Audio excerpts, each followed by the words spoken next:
The alarm rang at 6 a.m., but Dr. Ion was already awake. Sleep had become a luxury over the years, replaced by responsibility and the constant awareness that somewhere, someone needed help. He dressed quickly, drank a few sips of tea, and stepped out into the crisp morning air. By 7 a.m., he was walking through the doors of CityCare Hospital. His day began, as always, in the children's ward. Little Hania, a 5-year-old with asthma, was struggling to breathe.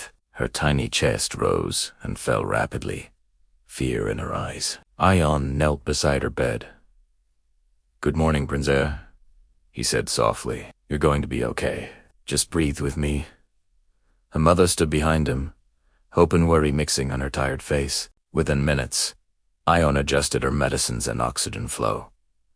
Slowly, Hania's breathing eased. Her small hand found his and squeezed it gently. It was moments like this that reminded him why he had chosen this path. By 9 a.m., the emergency room was calling him. A young man had been brought in after a car collision, bleeding heavily from his head. The room buzzed with urgency as nurses prepared equipment. Ion took charge immediately.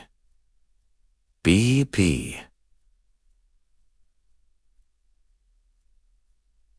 Dropping. Get me sutures now.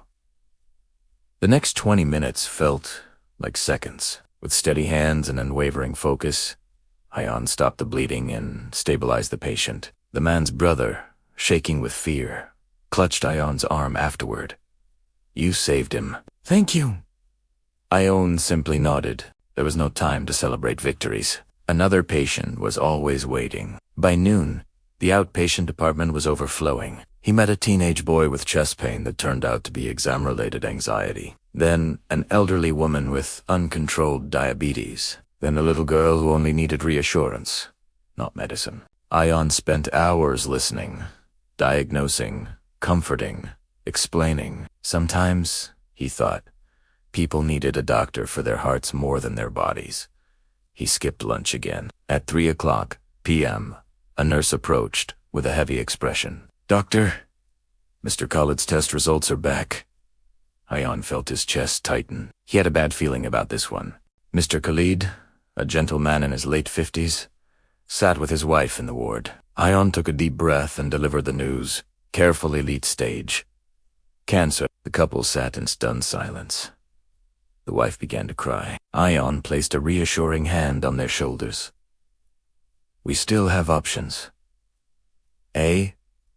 Sighed softly, "And I'll be with you through every step." Even after years of practice, telling such news never got easier. By 6 p.m., the hospital finally quieted. Ion walked through each ward for his final checks. Hania was smiling now. The accident patient slept peacefully.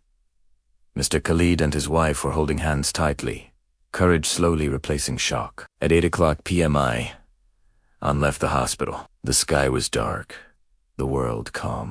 He was exhausted, but a small smile touched his lips. Another day. Another set of lives touched. Tomorrow, he knew, would begin again.